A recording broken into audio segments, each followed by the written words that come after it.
안녕하십니까. 상급 배정환자풀이 준상급도 포함한 배정환자풀이 세 번째 시간입니다. 물론 여기까지 오신 동안 여러분들은요, 확인학습 문제도 풀으셨을 겁니다.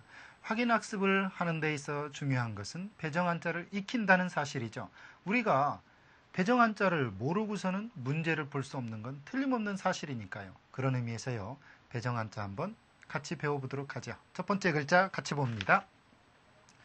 이 두인변 또는 중인변이라고 하는 이자는 갈척이라는 글자의 뜻으로도 쓰입니다. 즉 가다라는 뜻도 있다는 얘기죠. 그리고 이것은 물줄기 경자입니다. 즉 어떠한 곳을 막아놓은 곳에 냇물, 이게 개미허리요라고도 하고 내천의 변형이라고도 하거든요. 즉 냇물이 댐 막혀 있어서 흘러가면서 만들어 놓은 그것이 뭐냐, 물줄기다 해서 이것이 물줄기 경자고요.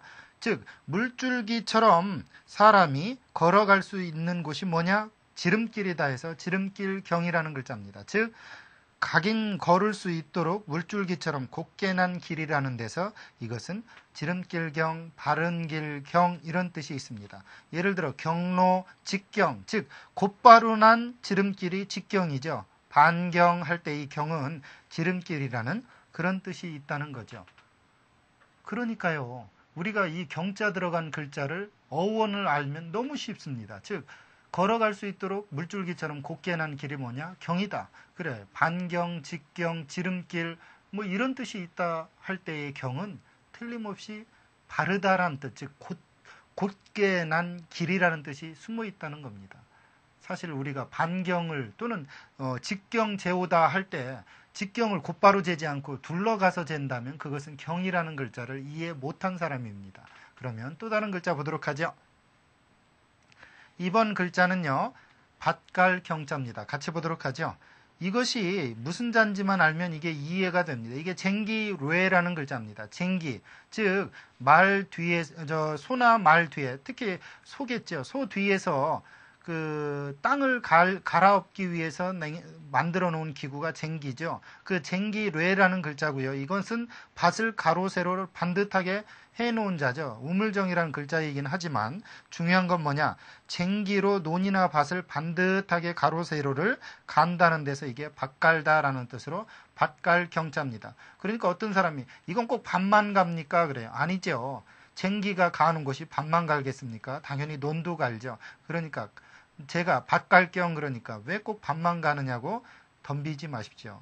이 한자는 음과 양 중에서 한 부분을 들면 한 부분은 자연히 내포되어 있는 거지요. 경작, 농경지 할 때 이 경은 전부 다 밭갈경자입니다. 그러면 또 다른 글자 한번 볼까요? 이처럼 이해하는 한자는요, 어렵지가 않습니다. 그러면 글자 보도록 하죠. 이 글자는 소리음이라는 글자고요. 이 밑에 이건 어진 사람인이라는 글자입니다. 그것만 알아도 이게 무슨 뜻인지 이해가 되겠죠. 같이 한번 보면은요. 즉 소리를 내긴 내는데 어진 말소리를 하는 사람은 끝내 그 어진 사람이 된다고 그래서 이게 끝내경, 마침내 경자입니다. 우리 필경, 또 경야, 또 구경 할 때 이 구경이라는 말은 무엇을 궁구한다는 뜻이 아니고 마침내란 뜻이죠. 필경이란 뜻과 똑같은 의미가 있습니다. 중요한 건 뭐냐? 이것은 마침내경인데 소리를 내는데 어진 사람의 소리를 낸다. 그러한 사람은 끝내 마침내 어진 말을 이룬다 해서 마침내경 또는 끝내경 이런 뜻이 있다는 겁니다. 옛말에 이런 말이 있죠. 유지자 필경이라. 유지자 무슨 얘기냐? 유지자 경성이다. 무슨 얘기냐? 유지자, 뜻이 있는 자는 경성이라. 마침내 이룬다라는 뜻의 이룰 성자입니다. 경성, 마침내 이룬다라는 얘기죠. 뜻이 없는 사람은요, 이룰 것이 없습니다. 왜요? 뜻이 없으니까 이룰 것이 없겠죠. 여러분, 그래서 10대의 중요한 것은 입지입니다. 뜻을 세우는 겁니다. 뜻이 세운 사람은 그 뜻을 이루기 위해서 노력할 것은 틀림이 없죠. 왜 그러냐면 아침에 일어나서 화장실이 급하다라는 뜻이 서면 화장실로 갑니다. 몸은 자연스럽게. 배가 고프면 배가 고프다라는 뜻이 생기면 그 생긴 뜻에 의해서 몸이 따라갑니다. 여러분은요, 그런 1차원적인 생각 외에도 중요한 뜻을 가지십시오. 그러면 일은 경성이 됩니다. 마침내 이루어진다는 얘기죠. 또 다른 글자 볼까요? 2번 글자는요, 일안경이라는 글자입니다. 같이 보죠. 지금 보니까 이것은 비수비고 이건 머리혈이라는 글자죠. 중요한 뜻은 뭐냐? 이게 비수비라는 뜻 외에도 구부러지다라는 뜻도 있죠. 숟가락의 모양이기 때문에 구부러졌다라는 뜻도 있습니다. 즉, 머리가 기울어졌다는 데서 원래는 머리 삐뚤이의 뜻이었어요. 머리가 이렇게 양옆쪽으로 삐뚤었다 해서 삐뚤이의 뜻이었다가 나중에는 이것이 잠깐, 요즘 이런 뜻으로 쓰였습니다. 경각, 경전, 만경, 이때는 일안경자겠죠. 목일랑처럼 무언가 있다. 만경창파야 할 때 이것은 경은 일안경이란 뜻이 있다는 겁니다. 중요한 건 비수비가 머리 중에 목 부분을 가리키고 그 부분이 약간 기울어졌다가 기울어진 사람은 뭔가 잠깐 생각한다 해서 잠깐경 또는 일안경 이런 뜻으로 쓰인 겁니다. 사실요, 우리가 목을 약간 기우뚱할 때는 무언가 잠깐 생각할 때죠. 그래서 이것이 잠깐경이라는 뜻이 있다는 겁니다. 그러면 또 다른 글자 보도록 할게요. 자, 같이 한번 볼까요? 이 글자의 어원은 이렇게 생겼습니다. 즉, 이것이 흰 밥이고 이것이 숟가락이라고 금방 배웠죠. 비수비, 숟가락이죠. 이쪽 무릎 꿇고 앉아있고 이쪽 무릎 꿇고 앉아있는 모양입니다. 즉, 무슨 얘기냐면요.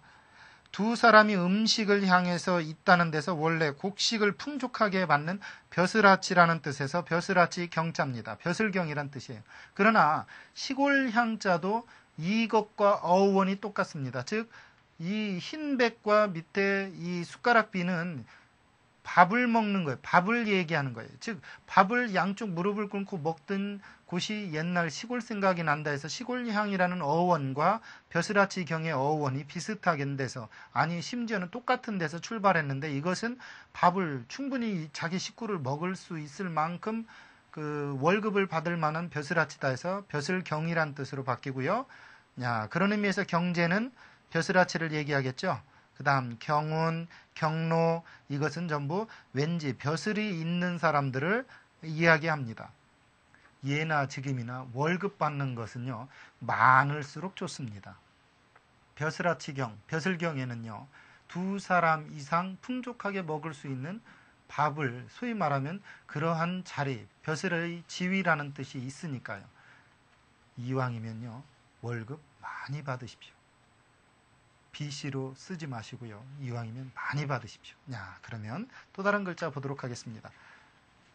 이번 글자는 굳다라는 뜻이 있습니다. 굳어지다. 같이 볼까요? 돌성 옆에 고칠경이라고도 하고 다시경이란 뜻도 있죠.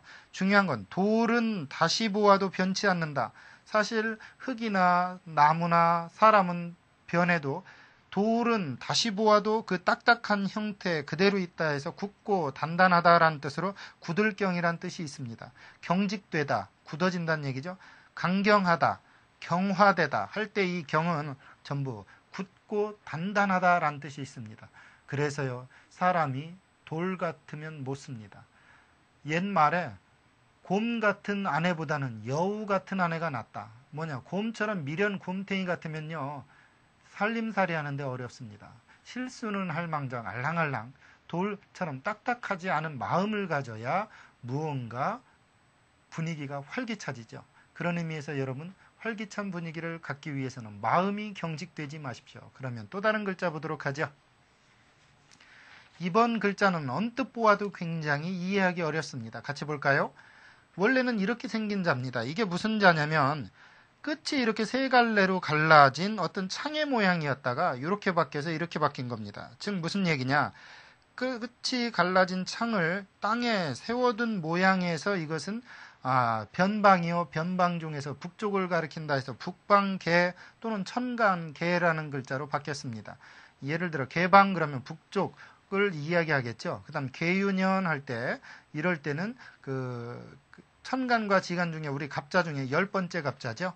이럴 때 이 개자 들어간다는 것 잊지 마십시오. 중요한 건요, 어원이 창이 세 갈래로 갈라진 것의 모양을 본받았다. 그런데 중요한 건 그 모양을 북쪽에서 많이 볼 수가 있었다. 그래서 천간개, 북방개 이런 글자로 쓰였다는 겁니다. 그러면 또 다른 글자 보도록 하죠. 이번 글자는 매질 개자입니다. 계약하다 할 때 쓰는 자인데 같이 보도록 하죠. 지금 이 모양과 이것은 여러분이 이해할 수 있을 겁니다. 물론 큰데도 이해할 수 있겠죠. 큰 나무의 증거의 표시로 이렇게 표식을 해놓고 그것을 칼로 새긴 것을 한쪽씩 갖는 일이 뭐냐? 요즘 말로 말하면 공인중개사, 부동산에서 서로 계약서를 나누어 갖는 거다 해서 매질계자, 문서계자가 됐습니다. 우리 계기가 있다, 계약을 하다, 계분, 친구 간의 두터운 정분을 계분이라고 하죠. 이것처럼 이 매질계자, 문서계자는요, 큰 어떠한 종이에다가 또는 어떤 판자에다가 표시를 해놓고 칼로 새겨서 나누어 갖는 것이 여기에서 생긴 글자입니다. 사실 옛날에는 종이가 없으니까 나무에다가 무슨 표식을 했겠죠. 여기서 여기는 니네 땅이고 이것을 우리가 서로 나누어 갖자. 그래서 그것이 문서가 된 겁니다. 사실은요, 종이가 있는 요즘에도 그러한 표식을 하는 게 있죠. 어디에서 합니까? 어떤 큰 빌딩을 지을 때 제일 먼저 하는 일이 주춧돌을 세워놓고 그 앞에다가 시공자, 아무개, 몇 년 몇 월부터 이런 것. 이것이 일종의 계였다는 얘기죠. 그러면 또 다른 글자 보도록 하겠습니다. 개수나무개 같이 볼까요? 이 개수나무 개자는 사실 참 재미있게 만들어집니다. 만들어진 글자인데 이건 나무목이고 이건 홀규라고 배웠죠. 즉 홀은 영토와 영토를 다스리는 어떤 것을 주기 위해서 천자가 제후에게 내려주었던 임명장이라고 그랬어요. 즉 무슨 얘기냐? 나무 중에서 영토 밖의 달 속에 있다고 생각하는 나무가 뭐냐? 개수나무였다 해서 개수나무 개자가 된 겁니다. 개수, 월계관 할 때 전부 이 개는 지경 밖에, 우리 지구 밖에 달 속에 있는 나무다라고 생각했다는 얘기죠. 또 다른 글자 보도록 하죠. 이번 글자는 열다란 뜻입니다. 열긴 여는데 문을 여는 그런 뜻이 아니고요. 같이 볼까요? 열긴 여는데 문을 연다는 뜻이 아니고요. 즉 무지함, 즉 모르는 상태, 문을 닫아놓듯이 컴컴한 속에 있는 것 같은 사람들을 입을 열어서 그 사람의 무지함을 쳐서 문을 열어주듯 그 사람의 어리석음을 깨우쳐 열어준다는 데서 열개라는 글자입니다. 그러니까 오픈이라는 뜻이 아니고 무언가 개발하다, 즉 마음속 무지함을 열어준다는 뜻이죠. 그런 의미에서 계몽은 어리석을 몽자기 때문에 그 어리석음을 열어준다는 얘기죠. 개발한다는 것은 열어서, 즉 닫혀있는 상태의 어떠한 그 사람의 능력을 열어서 그것이 일어나도록 필발, 갈발, 즉 행하도록 움직이도록 해주는 것이 개발한다는 뜻입니다. 그러니까요, 개발은 강아지 발이 아니고 일명 머릿속이 닫혀있는, 즉 무지함으로 닫혀있는 것을 휘초리를 들어서 그것을 열어주고 또 입으로 말해주는 겁니다. 이것이 여는 거죠. 그러니까 여러분, 마음을 개발한다는 것은 굉장히 소중한 겁니다. 즉 잠자는 두뇌를 열어주는 거니까요. 그러면 또 다른 글자 한번 보도록 하죠. 이번 글자는요, 기계계라는 글자입니다. 같이 한번 볼까요? 나무목이 당연히 들어갔죠. 즉 죄 지은 일을 벌하여 경계시킬 때, 이것이 경계할 계자죠. 경계시킬 때 쓰는 나무의 형틀의 뜻에서 원래는 모든 형틀을 뜻하다가 나중에는 형틀 같은 모든 기계의 뜻이다 해서 기계계라는 뜻으로 쓰였습니다. 즉 원 의미는 경계할 계자죠. 즉 이게 창과 자고요. 요건 마주 잡을 공자입니다. 즉 창을 두 손으로 마주 잡고 누군가를 경계한 데에서 경계할 개, 즉 죄인을 경계시키기 위해서 나무틀로 짜놓은 그러한 형틀의 모양에서 기계계라는 뜻이 나왔다는 겁니다. 기계, 계계 할 때 이 계는 전부 다 형틀이라는 어떠한 뜻에서 어원에서 의미가 변한 겁니다. 그러니까 우리가 기계의 문명시대에 산다는 것은 어쩌면 형틀의 조직적인 틈 속에서 산다는 뜻일런지도 모르겠습니다. 그러면요, 또 다른 글자 한번 알아보도록 하죠. 이번 글자는 신의 개라는 글자입니다. 같이 보도록 하죠. 지금 보니까 이건 물이 들어갔으니까 당연히 물과 관계가 되어 있죠. 골짜기에서 손으로 만질 수 있게 흐르는 물이다. 즉 이게 손톱조고 이 밑에 것은 그 작으려고 이건 큰 데인데 중요한 건 이것이 어찌해라는 글자지만 여기에선 그런 뜻으로 쓰인 게 아니고 손으로 무언가 만질 수 있는 그러한 뜻으로 쓰였습니다. 골짜기에서 손으로 무언가 만질 수 있는 물, 그것은 시냇물이다 해서 신의 계자로 쓰였다는 얘기죠. 계곡, 그 다음에 벽계, 계류. 이 계곡에 대해서는 참 일화가 있죠. 어떤 사람이 산속을 헤매다가 길을 잃어버렸습니다. 그래놓고 저녁 늦게가 돼서 계곡을 발견했죠. 물론 배는 고픈 상태에서 동료들과 같이 산을 내려오고 있다. 계곡이다 그러니까 뒤에 사람이 먹는 계곡인 줄 알고 당황스러웠다는 그런 일종의 계곡이란 얘기가 있죠. 중요한 건 뭐냐? 발음은 잘해야 된다는 사실이군요. 그러면 또 다른 글자 보도록 하죠. 알았습니다. 그런 농담 안 하겠습니다. 그런 눈으로 좀 보지 좀 마세요. 야, 또 다른 글자 한번 보도록 하자. 이번 글자는요. 시어머니 고라는 글자입니다. 참 재밌게 만들었어요. 왜냐고요? 나이 들면 시어머니가 되거든요. 같이 볼까요? 계집녀 옆에 예고 오래될 고자죠. 즉 여자가 늙으면 즉 오래되면 되는 것이 뭐냐? 시어머니다 해서 시어머니 고자입니다. 고부간하면 시어머니와 며느리 얘기고요. 고식적이다 그러면 이때는 잠시 짐짓이라는 뜻이 있죠. 짐짓고라는 뜻이 있거든요. 그런 뜻으로 쓰인 글자입니다. 중요한 건 뭐냐? 여자가 오래되면 시어머니가 된다. 이것은 자연한 이치입니다. 왜요?